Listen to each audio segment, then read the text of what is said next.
Alhamdulillah, wassalatu wassalamu ala rasulillah Sayyidina wa maulana Muhammad ibn Abdillah wa ala alihi wa sahbihi wa mawalah, amma ba'du.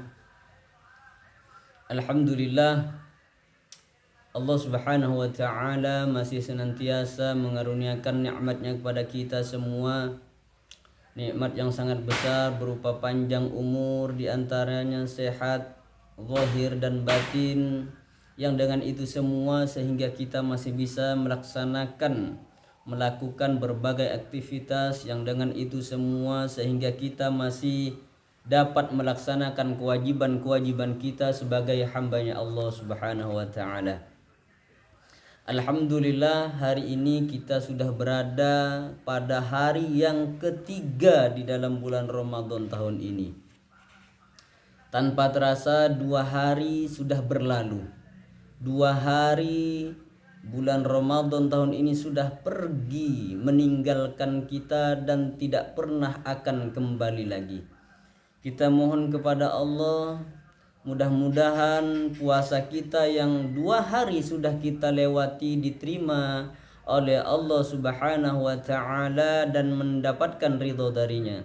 Dan begitu pun segala amal ibadah kita yang kita lakukan di dalam bulan Ramadan diterima juga oleh Allah subhanahu wa ta'ala, dan kita akan mendapatkan ridho dari Allah subhanahu wa ta'ala, baik di dunia, lebih-lebih lagi nanti di akhirat. Amin, Allahumma amin. Bulan Ramadan yang di dalamnya merupakan terdapat suatu kejadian yang sangat besar. Di dalam bulan Ramadan terjadi suatu peristiwa yang sangat bersejarah, yakni nuzulul Quran, di mana di dalam bulan Ramadan adalah bulan diturunkannya kitab suci Al-Quran.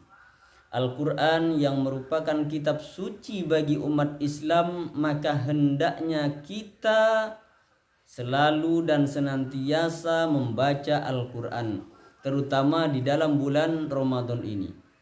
Allah subhanahu wa ta'ala menyebutkan di dalam Al-Quran, Syahrul Ramadan alladzi unzila fihi al-Quran hudan linnas wa bayyinatin minal huda wal furqan. Allah subhanahu wa ta'ala menyebutkan di dalam bulan Ramadan, kata Allah, di dalamnya diturunkan Al-Quran.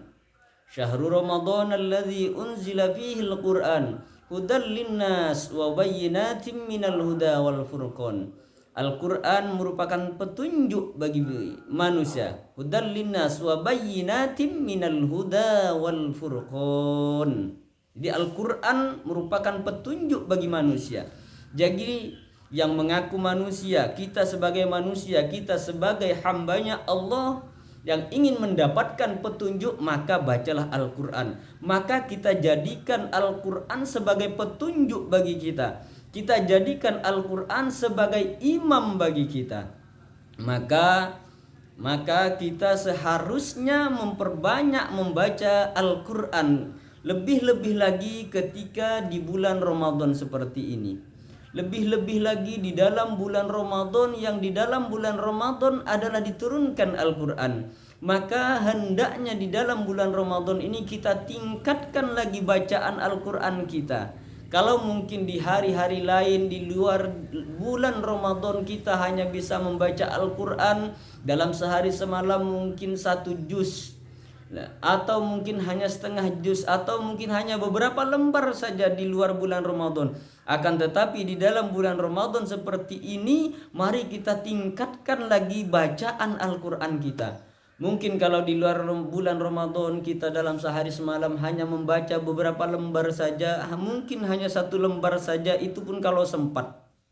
Akan tetapi khusus di bulan Ramadan, mari kita sisihkan sedikit waktu kita. Di bulan Ramadan ini mari kita bagi sedikit waktu kita, kita sempatkan waktu kita untuk membaca kitab suci Al-Quran yang merupakan petunjuk bagi kita. Maka keutamaan orang yang membaca Al-Quran itu banyak sekali, ya. Keutamaan bagi orang yang membaca Al-Quran itu banyak sekali, sebagaimana yang sudah disebutkan di dalam hadis-hadis Rasulullah Sallallahu Alaihi Wasallam. Maka hendaknya di dalam bulan Ramadan ini selama 1 bulan minimal, paling sedikit hendaknya kita usahakan kita bisa hatam Quran 1 kali minimal. Jadi dalam 1 bulan Ramadan ini minimal kita usahakan harus bisa hatam Quran. Jangan sampai tidak bisa. Kita sisihkan, kita bagi waktu kita sedikit, ya minimal. Maka saya akan berikan tips caranya bagaimana kalau kita ingin hatam Al-Quran di dalam bulan Ramadan. Ya, kalau kita punya target, ya makanya kita harus punya target untuk diri kita. Seperti umpamanya begini. Saya bulan Ramadan ini harus hatam Quran minimal 1 kali. Kita harus punya target seperti itu. Oh, dalam bulan Ramadan ini saya harus hatam Quran 2 kali umpamanya. Saya dalam bulan Ramadan ini harus hatam Quran 3 kali, 4 kali, atau bahkan 5 kali. Maka caranya agar mudah membaca Al-Quran, untuk kita bisa hatam minimal 1 kali umpamanya. Jadi kalau kita punya target harus hatam Al-Quran 1 kali di dalam bulan Ramadan, agar tidak terlalu berat membacanya, maka caranya mudah, ya. Kita ambil cara yang paling mudah untuk membaca Al-Qurannya. Jadi kalau bagi yang punya target, ya yang punya target cuman hatam Al-Quran dalam 1 hari, maksudnya dalam 1 bulan hatam 1 kali, maka harus membaca Al-Quran dalam sehari semalam minimal harus 1 juz. 1 juz itu kalau dianggap membacanya susah, membacanya sulit, membacanya terlalu lama, kalau dalam 1 juz dibaca sekaligus itu susah, terlalu lama umpamanya, maka dibagi cara membacanya. Ya, jangan sekaligus baca 1 juz sekali duduk selesai 1 juz. Kalau itu terlalu lama, maka kita bagi waktu caranya. Maka caranya agar tidak terlalu berat membaca Al-Quran, maka caranya agar tidak terlalu lama membaca Al-Quran 1 juz itu, maka hendaknya yang 1 juz kita bagi-bagi. Maka bagaimana caranya agar mudah? Jadi caranya begini. Kalau yang targetnya ingin hatam Quran 1 kali dalam 1 bulan, maka caranya seperti ini. Kita baca Al-Quran, ya, kita mulai umpamanya dari sebelum subuh, ya, sebelum sholat subuh. Jadi kalau sempat qiyamul lail, sholat tahajud, ya sempat sholat tahajud dan sholat sunnah-sunnah yang lain, ya alhamdulillah. Ya kalau masih ada waktu tersisa sebelum kita melaksanakan sholat subuh, setelah sahur umpamanya kan, setelah makan sahur, maka baca Al-Quran dulu. Ya baca Al-Quran 1 lembar. Ya. Jadi Al-Quran itu kan dalam 1 juz terdapat 10 lembar, ya. Al-Quran dalam 1 juz itu hanya 10 lembar saja. Jadi caranya bagaimana biar mudah, ya? Bagaimana caranya biar enak? Bagaimana caranya agar kita membaca Al-Quran tidak terlalu lama, agar tidak 1 kali duduk selesai 1 juz. Tapi kalau bisa sekali duduk 1 juz, ya alhamdulillah lebih bagus lagi. Tapi bagi yang sibuk, ya, bagi yang terlalu sibuk dengan pekerjaan atau dengan apapun itu, maka kita ambil cara yang mudah. Yang ingin targetnya 1 kali hatam dalam 1 bulan, karena Al-Quran dalam 1 juz itu hanya 10 lembar saja, maka kita mulai dari sebelum sholat subuh. Jadi sebelum sholat subuh hendaknya sempatkan membaca Al-Quran, tilawah Al-Quran, ngaji Al-Quran itu minimal 1 lembar, ya.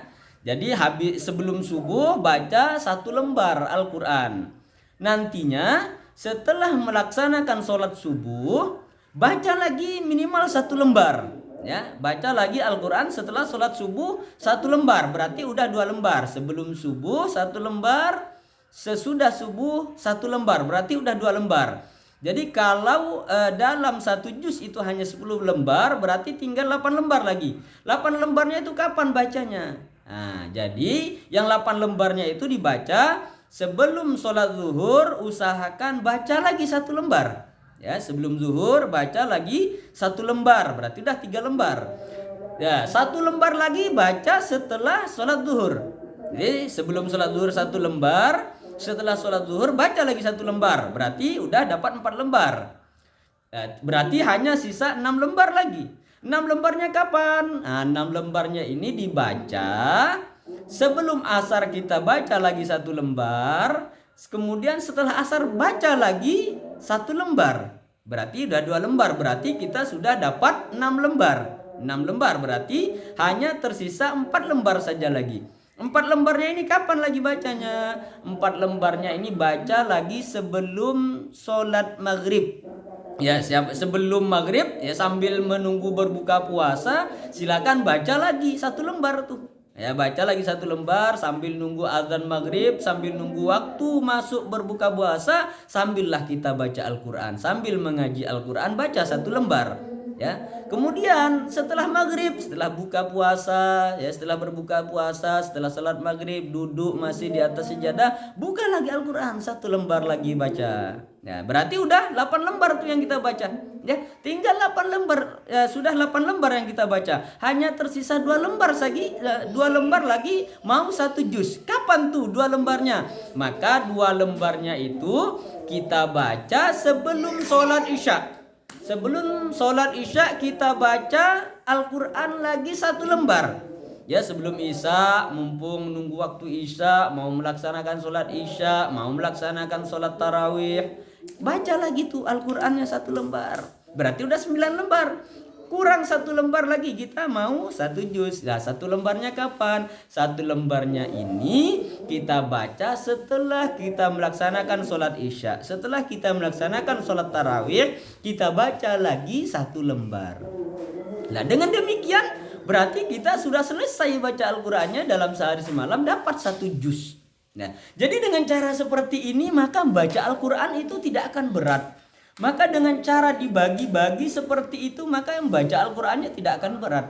Ternyata baca 1 lembar, 1 lembar, 1 lembar sebelum melaksanakan sholat wajib, 1 lembar setelah melaksanakan sholat wajib. Karena sholat wajib itu 5 kali dalam sehari semalam, maka hatam. Bisa hatam Al-Quran dalam 1 bulan 1 kali. Kalau dengan cara seperti itu, dengan target yang 1 bulan ingin hatam 1 kali, maka dengan cara sebelum sholat, sesudah sholat, sebelum sholat, sesudah sholat, 5 kali dalam sehari semalam, maka kita baca Al-Quran dengan mudah, dengan gampang, tanpa memerlukan waktu yang begitu banyak, bisa hatam Quran 1 bulan 1 kali.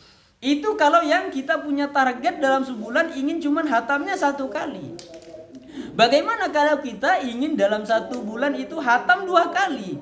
Maka tinggal ditambah saja, ya, tinggal ditambah saja bacaannya. Kalau tadi yang ingin hatam dalam sebulan 1 kali, maka sebelum sholat dan sesudah sholat, sebelum sholat 1 lembar, sesudah sholat 1 lembar. Itu dalam 1 bulan berarti hatam 1 kali. Kalau yang ingin dalam 1 bulan, ingin hatam 2 kali, maka tambah lagi 1 lembar. Berarti sebelum subuh baca 2 lembar, setelah subuh 2 lembar. Sebelum zuhur 2 lembar, setelah zuhur 2 lembar. Sebelum asar 2 lembar, setelah asar 2 lembar. Sebelum maghrib 2 lembar, setelah maghrib 2 lembar. Sebelum isya 2 lembar, setelah isya 2 lembar. Maka dengan seperti itu bisa hatam Al-Quran dalam 1 bulan itu 2 kali. Ya, bisa hatam Quran 2 kali dalam 1 bulan. Itu berarti kita sudah bisa ngaji Al-Quran, baca Al-Quran dalam sehari semalam bisa 2 juz. Jangan dibagi-bagi seperti itu waktunya. Kalau yang targetnya ingin hatam Quran dalam sebulan 3 kali, ya. Kalau ingin hatam Quran dalam 1 bulan itu ingin hatam 3 kali nih, tinggal ditambah saja lembarannya, ya. Kalau yang ingin hatam targetnya tadi ingin hatam Quran sekali, bacanya sebelum sholat, setelah sholat selembar-selembar masing-masing. Kalau yang ingin hatam 2 kali, maka sebelum sholat 2 lembar, setelah sholat 2 lembar. Ya, kalau yang ingin hatam Quran dalam sebulan 3 kali, maka tinggal ditambah saja lagi lembarannya. Ya, sebelum sholat ditambah menjadi 3 lembar. Sebelum sholat subuh baca 3 lembar. Setelah sholat subuh baca lagi 3 lembar. Sebelum zuhur baca 3 lembar. Setelah zuhur baca 3 lembar. Sebelum asar baca lagi 3 lembar. Setelah asar 3 lembar. Sebelum maghrib 3 lembar. Setelah maghrib 3 lembar, sebelum isya baca lagi 3 lembar, maka setelah isya baca lagi 3 lembar. Maka dengan cara seperti ini, dengan mudah, dengan waktu yang tidak begitu banyak diperlukan untuk baca Al-Quran, maka kita sudah bisa hatam Al-Quran 3 kali dalam 1 bulan. Maka mudah sekali baca Al-Quran, maka mudah sekali untuk kita menghatamkan Al-Quran di dalam bulan suci Ramadan. Ini adalah cara-cara agar kita mudah menghatamkan Al-Quran di dalam bulan Ramadan ini. Ya, jadi usahakan jangan sampai di dalam bulan Ramadan ini kita tidak hatam Al-Quran. Ya minimal 1 kali lah. Ya minimal dalam 1 kali ya kita bisa hatam di dalam bulan Ramadan ini baca Al-Quran. Ya, dalam 1 kali kita bisa hatam minimal paling sedikit. Maka lebih banyak lebih bagus lagi. Ya caranya gimana? Cara seperti tadi. Yang ingin hatam 2 kali ya tinggal sebelum subuh 2 lembar, setelah subuh 2 lembar. Yang ingin hatam 3 kali, maka sebelum sholat wajib 3 lembar, setelah sholat wajib 3 lembar. Dengan demikian terus ditingkatkan, tambah. Tinggal yang ingin hatam lebih banyak lagi, yang ingin hatam 5 kali, 6 kali, maka tinggal ditambah saja lembaran-lembarannya sebelum sholat itu. Baca Al-Qurannya ditambah. Kalau 1 kali 1 lembar, ya kalau 2 kali 2 lembar sebelum dan sesudah sholat. Maka dengan demikian tidak ada yang sulit. Maka dengan yang demikian itu tidak ada yang merasa tidak ada waktu untuk baca Al-Quran. Karena mungkin ya baca Al-Quran 1 lembar itu ya butuh waktu paling tidak cuma 5 menit lah. Itu udah lama ya. Baca Al-Quran 1 lembar hanya 5 menit saja. Jadi kalau kita ingin yang targetnya cuma ingin hatam Al-Quran 1 bulan 1 kali, maka udah sebelum sambil nunggu waktu sholat 5 menit sisihkan waktu untuk baca Al-Quran 1 lembar. Setelah sholat 5 menit lagi sisihkan. Nah itu udah bisa hatam 1 kali. Jadi tidak bisa kalau kita mau ya. Jadi tidak ada kata susah, tidak ada waktu untuk baca Al-Quran, semuanya mudah ya dengan cara dibagi waktunya seperti itu ya. Karena membaca Al-Quran di dalam bulan suci Ramadan itu sangat pahalanya sangat dilipat gandakan oleh Allah.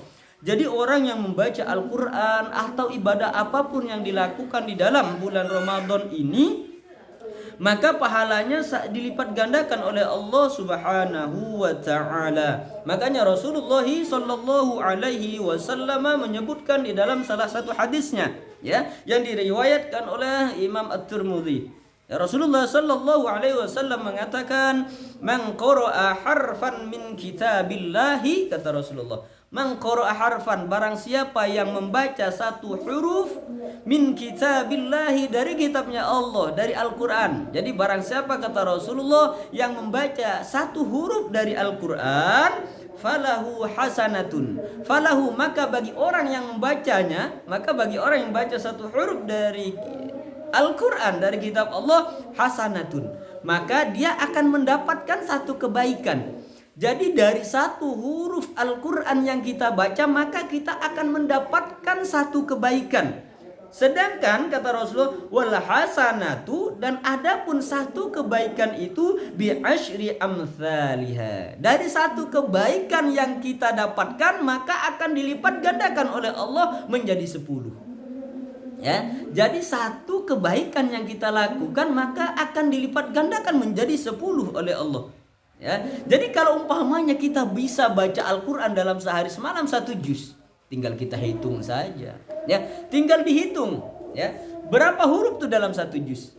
Ya, tinggal dihitung. Jadi kalau 1 huruf dari Al-Quran, Allah akan memberikan 1 kebaikan. Sedangkan kata Rasulullah, wal hasanatu, dan adapun 1 kebaikan itu bi asyri amsalihha, akan dilipat gandakan oleh Allah menjadi 10 kebaikan. Jadi tinggal dikalikan berapa huruf tuh dalam 1 juz, tinggal dikalikan dengan 10, maka sebanyak itulah ganjaran pahala yang akan diberikan oleh Allah kepada orang yang membaca Al-Quran. Mari sekali lagi kita sama-sama kita perbanyak lagi membaca Al-Quran di dalam bulan suci Ramadan seperti ini. Ya minimal kita baca Al-Quran dalam bulan Ramadan ini. Dalam bulan Ramadan 1 bulan ini minimal kita hatam 1 kali, jangan sampai tidak ya. Kalau kita bisa hatam Al-Quran 1 bulan ini 1 kali, berapa ribu Al-Quran, berapa juta huruf yang ada dalam Al-Quran tinggal dikalikan 10. Itulah yang akan didapatkan oleh orang yang menghatamkan Al-Quran. Belum lagi keistimewaan, belum lagi keutamaan-keutamaan yang lain yang didapatkan oleh orang yang membaca Al-Quran. Maka sekali lagi mari kita tingkatkan bacaan Al-Quran kita di dalam bulan suci Ramadan seperti ini. Salah satu keistimewaan lagi yang didapatkan oleh orang yang membaca Al-Quran, Rasulullah sallallahu alaihi wasallam menyebutkan di dalam salah satu hadisnya yang diriwayatkan oleh Imam Muslim. Rasulullah sallallahu alaihi wasallam menyebutkan, Iqra'ul Qur'an, kata Rasulullah, ya bacalah olehmu semua kitab suci Al-Quran. Fa innahu, karena sesungguhnya Al-Quran itu, kata Rasulullah, ya'ti, akan datang. Al-Quran itu akan datang yaumal qiyamati, pada hari kiamat nanti. Kepada siapa Al-Quran itu datang? Ya, kepada syafi'an. Ya, syafi'an. Jadi Al-Quran itu akan datang untuk memberikan pertolongan. Makanya Rasulullah mengatakan, Iqra'ul Quran, bacalah olehmu sekalian. Iqra'ul Quran, bacalah olehmu sekalian Al-Quran. Fa innahu ya'ti yaumal qiyamah. Karena sesungguhnya Al-Quran itu, kata Rasulullah, akan datang syafi'an, untuk memberikan syafaat. Jadi Al-Quran pada hari kiamat itu akan datang. Datang kepada siapa? Li ashabih. Jadi Al-Quran itu nanti pada hari kiamat akan mendatangi orang yang membacanya ketika masih hidup di dunia. Tujuannya untuk apa Al-Quran mendatangi orang yang membacanya nanti pada hari kiamat? Syafi'an, yaitu Al-Quran datang mendatangi orang yang membacanya ketika masih hidup di dunia untuk memberikan pertolongan kepada orang tersebut nanti pada hari kiamat. Allahumma sholli wa sallim wa barik ala sayyidina wa maulana Muhammad. Jadi mari kita tingkatkan lagi, kita perbanyak lagi baca Al-Quran, karena kata Rasulullah, Al-Quran akan mendatangi orang yang membacanya nanti pada hari kiamat, yang akan memberikan syafaat, akan memberikan pertolongan kepada orang yang membacanya ketika masih hidup di dunia. Demikian tausiah singkat ini, semoga bermanfaat ya. Kita mohon kepada Allah Subhanahu wa taala, semoga kita masih diberikan panjang umur, sehat zahir dan batin, agar bisa melaksanakan ibadah puasa sebulan penuh ya. Dan mudah-mudahan kita juga mohon kepada Allah, semoga kita diberikan kemudahan oleh Allah untuk melaksanakan ibadah, melakukan kebaikan selama bulan Ramadan ini. Amin Allahumma amin.